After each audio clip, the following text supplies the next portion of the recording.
Hola, yo soy Alexa Navarro, estudiante secundaria, y hoy les vengo a leer una historia en ocasión a la celebración del Encuentro de las Culturas. Espero la disfruten. The Seven Chinese Brothers by Margaret Mahy, illustrated by Jean and Mu Xian-Zeng.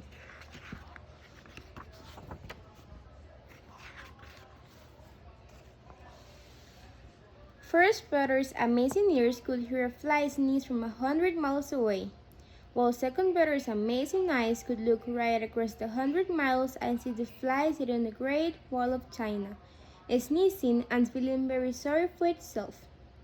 Third brother was a man of unusual strength.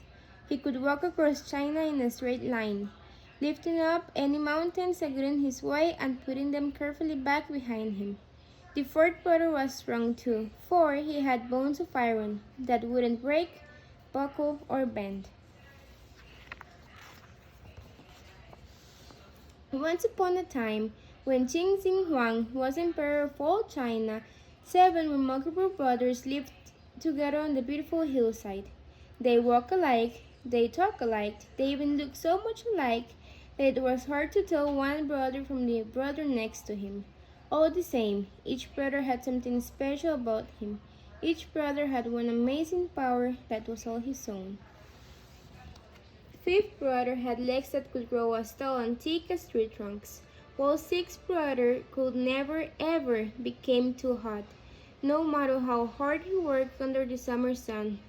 As for seventh brother, he was the baby of the family, and all of his 6 older brothers tried to keep him smiling and happy, for he was their youngest brother, and when he was unhappy, he wept great, big, warm, salt tears, and each tear was large enough to drown an entire village. The 7 brothers lived very happily together, and 7 brothers never once had anything to cry about. But one day, as they worked on their hillside, the first brother lifted his head, with his amazing ears on either side of it, and said, "I can hear such a moaning and a groaning 100 miles away by the Great Wall of China." Second brother, "Take a look and tell me what all the trouble is about." Second brother turned his far-seeing eyes toward the Great Wall. "Ayah," he cried, "there is an enormous hole in the Great Wall of China. I see 100 poor men working day and night and day.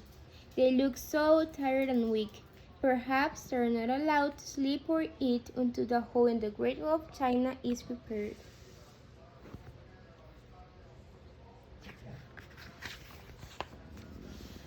"Ayah, I can't bear it," cried seventh brother, who was always hungry himself. He looked as if he might begin to cry in sympathy with the poor hard-working men. "Don't cry," said third brother quickly. "I'll go and help them." Up he went as quickly as he could, and got there in half a minute, less than no time. He set to work at once, tossing great stones from one hand to the other, as if they were feathers. By the time darkness came, the hole was completely filled. Then third brother lay down to take a nap.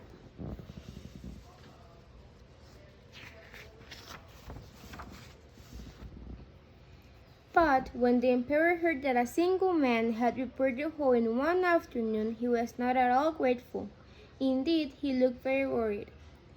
"A man as powerful as that is more trouble than he's worth," thought the emperor to himself. "A strong man can be very useful to an emperor, but this one is too strong. One army may not be enough to catch him. I had better send 2. When third brother woke up from his nap, he found himself surrounded by 2 armies. "By the command of the celestial emperor, you are to be executed in the morning," proclaimed the generals of the 2 armies. "Take the prisoner to the palace of the emperor," they ordered. When he heard this, third brother burst into tears.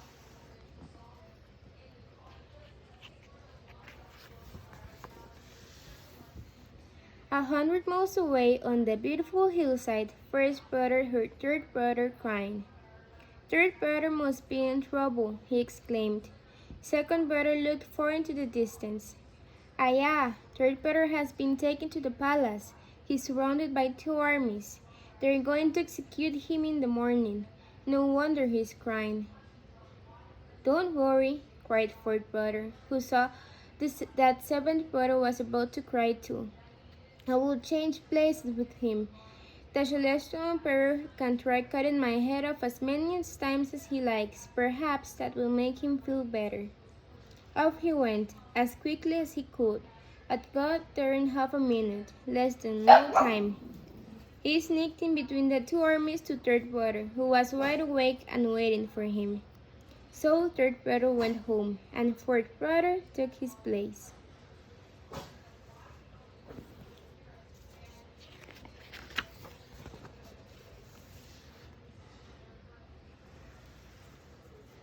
All the next day, the officers of the two armies tried over and over again to behead fourth brother, but sword after sword bent and broke on his bones of iron. In the end, they were forced to confess to the mighty emperor they simply could not behead their prisoner. "A man with bones of iron," roared the mighty emperor. "Drown him in the deep sea tomorrow."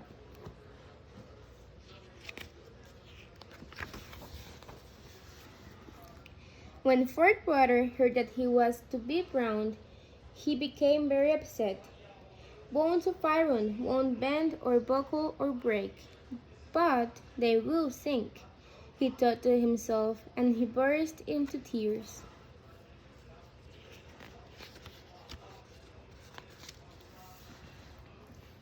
100 miles away on the beautiful hillside, first brother heard fourth brother begin to cry. "Fourth brother is crying," he said. Second brother looked into the distance, far beyond the hills, and said, "Ayah, tomorrow morning they're going to drown fourth brother. No wonder he's crying." "Don't worry," fifth brother interrupted. "I will change places with him. The mighty emperor can try to drown me as many times as he likes. Perhaps that might make him feel better." Off he went, as quickly as he could, and got there in half a minute, less than no time. He tiptoed past the guards to fourth brother, who was awake and waiting for him. Swiftly they switched places, and fourth brother went home.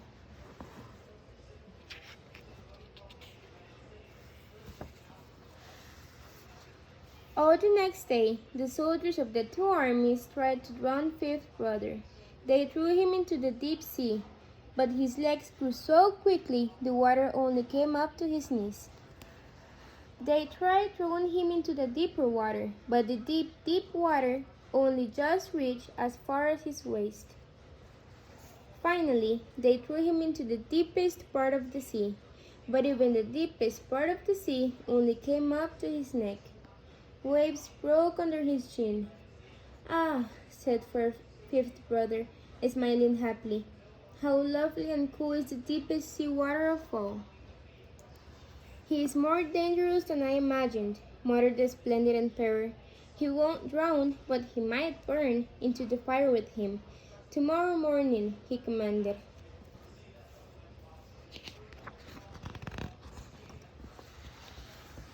When he was told his fate, fifth brother burst into tears.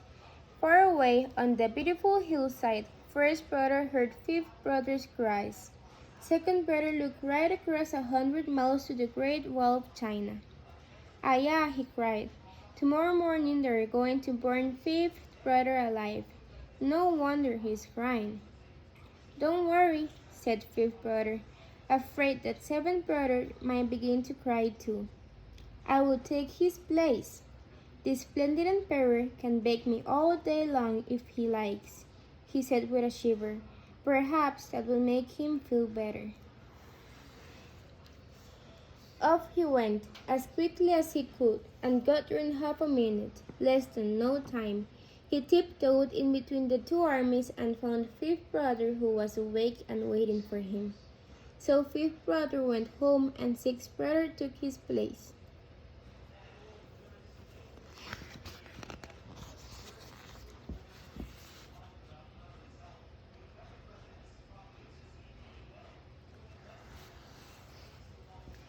The next day, the two armies ran backwards and forwards, bringing kindly wood, brushwood, and driftwood and bundles of dried grass.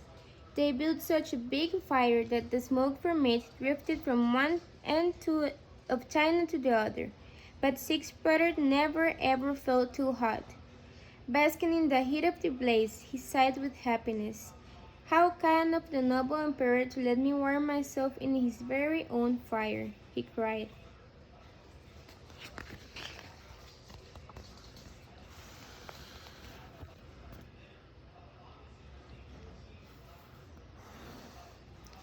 The noble emperor was furious.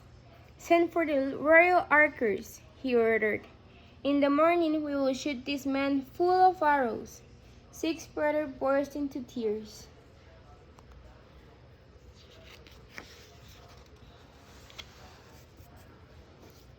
Over on the beautiful hillside, First Brother heard Six Brother crying. Second Brother, he asked, what do you see? Ah, cried Second Brother. Tomorrow morning they're going to shoot Six Brother full of arrows. The brothers looked at each other. There is nothing for it, said First Brother. We cannot leave Six Brother to die alone. We will all go to the noble emperor. He can shoot arrows through all of us. At least we will be together.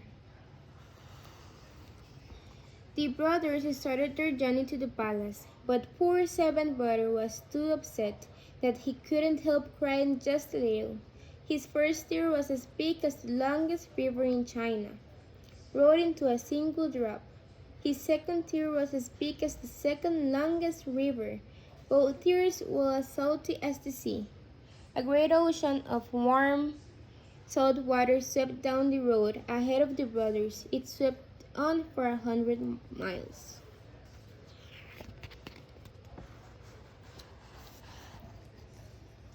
Seventh Brother first tear swept one army north. His second tear swept the army south.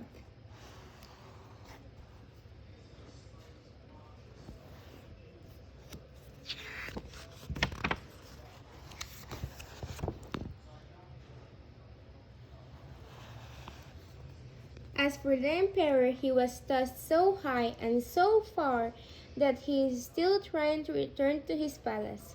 Seven Brothers' flood of tears swept over the Great Wall of China, flooded all the way into the Yellow Sea, and all the way back again in half a minute, less than no time. Six Brother was free. He hurried back up the road while his six wonderful brothers hurried down the road. They were reunited at the Great Wall.